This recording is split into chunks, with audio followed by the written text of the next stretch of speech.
जय श्री कृष्ण। आज हम जानेंगे तुलसी विवाह के बारे में। तुलसी विवाह क्यों किया जाता है और तुलसी विवाह की कहानी। देवउठनी एकादशी के दिन तुलसी विवाह किया जाता है। भगवान विष्णु 4 महीने सोने के बाद जब उठते हैं तो भगवान सबसे पहले तुलसी से विवाह करते हैं। भगवान विष्णु को तुलसी बहुत प्रिय है। बिना तुलसी के भगवान विष्णु की पूजा कभी नहीं पूरी होती। कहते हैं कि तुलसी दल अर्पित करने से ही श्रीहरि को प्रसन्न किया जाता है। तो जो लोग देवउठनी एकादशी के दिन तुलसी विवाह करते हैं उन्हें सुख समृद्धि और सभी सुखों की प्राप्ति होती है। कहते हैं कि इस दिन तुलसी विवाह की कहानी अवश्य सुननी चाहिए। अभी तक आपने जो कहानियां सुनी होगी वो अधूरी होगी। आज मैं आपको पूरी कहानी सुनाऊंगी। तुलसी विवाह क्यों और कैसे हुआ और किससे हुआ, कैसे वृंदा नाम की एक राक्षस कन्या तुलसी बनी और कैसे उसका भगवान श्री हरि विष्णु के साथ विवाह हुआ। तो तुलसी विवाह की कथा होती है श्रावण मुनि की पुत्री तुलसी से। यह बहुत ही प्राचीन बात है। श्रावण मुनि की पुत्री तुलसी बहुत सुंदर थी। उसके जैसा कोई सुंदर और नहीं था धरती पर। तो तुलसी की एकमात्र इच्छा थी कि उसका विवाह भगवान श्री हरि विष्णु के साथ हो जाए। बस वो श्री हरि विष्णु को पति रूप में पाना चाहती थी। उन्हें पति रूप में पाने के लिए वह श्री नारायण पर्वत पर स्थित बद्रीवन में चली गई और वो वहां पर घोर तपस्या करने लगी। लंबे समय तक घोर तपस्या में लीन तुलसी से ब्रह्मा जी प्रसन्न हो गए और प्रसन्न होकर ब्रह्मा जी ने कहा तुलसी से कि मांगो पुत्री, क्या वर मांगती हो? आप जो भी मांगोगे मैं आपकी इच्छा पूरी करूंगा। मैं आपकी तपस्या से प्रसन्न हूँ। आप अपना मनवांछित वर मांगो। तुलसी ने कहा, हे जगत पिता, क्या आप मेरे मन की बात नहीं जानते? आप तो त्रिदेवों में एक है। आप तो अंतर्यामी है। आप तो सबके मन की बात जानते हो। आपसे क्या बात छुपी है? आप तो सबके मन की बात जानते हो। लेकिन फिर भी आप चाहते हो कि मैं अपने मुंह से कुछ मांगू। तो हे जगत पिता, मैं आपको आपकी अपनी इच्छा बताती हूँ। मैं चाहती हूँ कि भगवान श्री हरि विष्णु मुझे पति रूप में मिल जाए। बस मैं यही चाहती हूँ। इतनी ही इच्छा मेरी पूर्ण कीजिए। ब्रह्मा जी ने कहा, तुम्हारी इच्छा अवश्य ही पूर्ण होगी। किंतु तुलसी ने कहा, किंतु क्या भगवान? तुलसी ने भगवान से पूछा। ब्रह्मा जी बोले, सुनो, मैं आपको सुनाता हूँ। आपने पूर्व जन्म में किए हुए घोर अपराध के कारण आपको श्राप मिला हुआ है। ठीक इसी प्रकार भगवान श्री हरि विष्णु के एक पार्षद को भी दानव कुल में जन्म लेने का श्राप मिला है। लेकिन दानव कुल में जन्म लेने के बाद भी उसमें नारायण का अंश विद्यमान होगा और इसीलिए पूर्व जन्म के पापों के शमन के लिए संपूर्ण नारायण तो नहीं किंतु नारायण के अंश से युक्त दानव कुल में जन्म ले इस श्रापग्रस्त पार्षद से तुम्हारा विवाह होगा। श्राप मुक्त होने पर भगवान श्री नारायण सदा सर्वदा के लिए तुम्हारे पति हो जाएंगे। तुलसी ने हाथ जोड़कर ब्रह्मा जी का वरदान स्वीकार कर लिया। अब तुलसी वही बद्रीवन में रहने लगी। नारायण का वह पार्षद धरती पर दानव कुल में शंखचूड़ नाम से पैदा हुआ और उसी समय वह वृंदा नाम से तुलसी का पुनः जन्म हुआ। एक दिन शंखचूड़ भ्रमण करते हुए बद्रीवन में आए। वहां उन्होंने वृंदा को देखते ही वह उस पर मुग्ध हो गए। उन्होंने वृंदा के सामने विवाह का प्रस्ताव रखा। वृंदा को कुछ असमंजस में हो गई। ब्रह्मा जी ने तो उसे कहा था कि नारायण के अंश से आपका विवाह होगा, मगर वो सोच ही रही थी कि उतने में ब्रह्मा जी वहां आ गए और बोले, तुलसी से बोले, तुलसी शंखचूड़ को देखो, कैसा देव स्वरूप है इसका स्वरूप। दानव कुंड में जन्म लेने के बाद भी ऐसा लगता है कि इसमें नारायण का वास है। तुम इसका प्रस्ताव सहर्ष स्वीकार कर लो। वृंदा के रूप में तुलसी को लगा कि उसकी तपस्या पूर्ण होने जा रही है, उसे इच्छित वर की प्राप्ति होने जा रही है। उसने शंखचूर्ण का प्रस्ताव स्वीकार कर लिया और दोनों ने गंधर्व विवाह कर लिया। वह शंखचूर्ण के साथ उसके महल में पत्नी बनकर चले गई। अब शंखचूड़ ने उसके राज्य का विस्तार शुरू किया और धीरे धीरे शंखचूड़ ने देवलोक को तक अपने अधिकार में कर लिया और स्वर्ग के सुख भोगने वाले सभी देवताओं को साधारण इंसानों के जैसी उनकी हालत कर दी। लेकिन शंखचूड़ किसी को भी कष्ट नहीं देता था, किसी पर भी अत्याचार नहीं करता था। लेकिन स्वर्ग से अपना अधिकार और राज्य छीन जाने के बाद सभी देवता दुखी थे। दुखी होकर सभी देवता ब्रह्मा और विष्णु और महेश के पास गए। उन्होंने उनको अपनी पीड़ा सुनाई और सभी देवताओं ने मिलकर ब्रह्मा, विष्णु और शिव के शरण में आ गए। उनसे विनती की कि स्वर्ग का राज उन्हें वापस दिलाया जाए शंखचूर्ण से। तब ब्रह्मा जी ने कहा, शंखचूर्ण की पत्नी वृंदा परम साध्वी है, उनका विवाह भी शंखचूर्ण से मैंने ही करवा है। उन्हें शंखचूर्ण को हम तब तक नहीं हराया या मारा जा सकता है तब तक जब तक वृंदा की पतिव्रता कायम है। भगवान विष्णु ने कहा, शंखचूर्ण पूर्व जन्म में मेरा ही पार्षद था और एक श्राप के कारण उसे दैत्य कुल में जन्म लेना पड़ा है। इस जन्म में भी मेरा एक अंश इसमें शामिल है और इसीलिए यह अजय है और इसे हराया नहीं जा सकता। इसके अलावा वृंदा के पतिव्रत धर्म के कारण वह और अजय हो चुका है। ब्रह्मा, विष्णु और देवताओं ने कई योजनाएं बनाई, लेकिन कोई भी योजना सफल होती दिखाई नहीं गई। अंत में सभी भोले महादेव से बोले, उनसे निवेदन किया कि अब आप ही हमारी समस्या का समाधान कीजिए।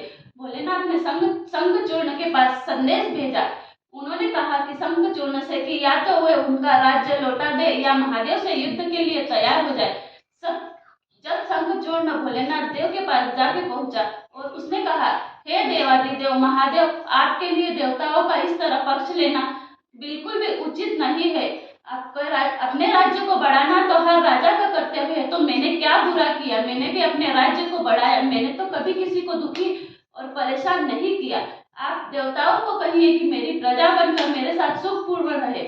और महादेव, मैंने सपने में भी आपका कभी कुछ अपमान नहीं किया।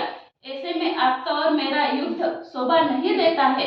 आप महाकाल है, यदि किसी कारण से आप हार गए तो बड़ी लज्जा की बात होगी। यह शंखचूर्ण महादेव से कहते हैं, यदि मैं हार गया तो आपकी कीर्ति बढ़ने वाली नहीं है, किंतु जैसे साधारण दानव को मारकर आपकी कुछ हाहाकार नहीं होगी, क्योंकि मेरे जैसे साधारण दानव को मारकर आपने कोई बड़ा। शंखचूर्ण की बात सुनकर महादेव हंसने लगे। वो तो अंतर्यामी, वो तो सब जानते थे। तुलसी और शंखचूर्ण के श्राप की पूर्ण अवधि भी पूर्ण होने वाली थी और इस श्राप से मुक्त होने वाले थे। तो भोलेनाथ बोले, इसमें कीर्ति और लज्जा की कोई बात नहीं। तुम देवों का राज्य लौटाकर उन्हें उनके पद पर प्रतिष्ठित होने दो। बस युद्ध से बचने का एकमात्र यही उपाय है। शंखचूर्ण ने कहा, मैंने अपने युद्ध बल से देवलोक को जीता है। मैं देवलोक को ऐसे ही नहीं लौटा सकता। उसे अगर कोई प्राप्त करना चाहता है तो युद्ध कर ही प्राप्त कर सकते हैं और यही मेरा अंतिम उत्तर है। शंखचूर्ण कहता है और मैं जा रहा। ऐसा कहकर वो वहां से चला जाता है। उसने सारी बात अपनी पत्नी वृंदा के साथ शेयर की। उसे बताया कि संभव है भगवान शिव देवों के पक्ष लेने के लिए मेरे से युद्ध करे, मगर तुम चिंता मत करना, तुम्हारा सतीत्व ही मेरी रक्षा करेगा। अगले ही दिन भगवान शंकर के नेतृत्व में देवताओं ने शंखचूर्ण पर आक्रमण कर दिया। भयंकर युद्ध शुरू हो गया। शंखचूर्ण ने भीषण बाणों की वर्षा की देवताओं पर। शंखचूर्ण के बाणों के प्रहार से देवता डगमगाने लगे। शंखचूर्ण ने अपनी असुरी शक्तियों का प्रहार शुरू किया, मायावी शक्तियों का प्रहार किया। कभी वो प्रकट होता, कभी वो वहां से लुप्त हो जाता। देवताओं पर लगातार प्रहार करता रहा। शंखचूर्ण ने अपनी असुरी शक्ति का भी प्रयोग कर दिया, मायावी युद्ध भी प्राप्त कर दिया। कभी वह युद्ध स्थल से गायब हो जाता तो कभी वो वहां पर प्रकट हो जाता। उसने अपने अस्त्र शस्त्र से देवताओं पर लगातार प्रहार करना शुरू किया और वह सोचने लगा कि बाण चलाऊंगी तो किस पर चलाऊं, कोई भी शत्रु दिखाई नहीं दे रहा है। लेकिन शंखचूर्ण को पराजित नहीं किया जा सका, क्योंकि उसके साथ शंखचूर्ण के साथ उसकी पतिव्रता पत्नी की शक्ति थी। तब भोलेनाथ शिव ने विष्णु से कहा कि आप ही कुछ उपाय करें, अन्यथा मेरा तो सारा यश ही मिट्टी में मिल जाएगा।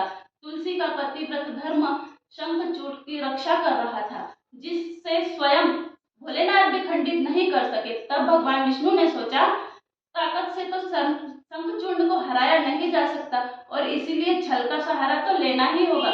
उन्होंने तुरंत अपना स्वरूप शंखचूर्ण जैसे बनाया और अस्त्र शस्त्र से सुसज्जित होकर वह तुलसी के पास जाकर पहुंच गए और कहा कि हे प्रिय, मैं युद्ध जीत गया। सारे देवता शंकर भगवान सभी कुछ हार गए। आओ, इस खुशी में मैं तुम्हें गले से लगा लेता हूँ। अपने पति को प्रत्यक्ष अपने सामने देखकर वृंदा दौड़कर उसे मायावी शंखचूर्ण के गले लग गई और इसी प्रकार पति पत्नी दोनों ने बहुत खुशी मनाई। लेकिन वह तो शंखचूर्ण नहीं था। विजय का समाचार सुनकर वृंदा दौड़कर मायावी शंखचूर्ण से लिपट गई और दोनों ने बहुत खुशी मनाई, लेकिन वह शंखचूर्ण तो था ही नहीं।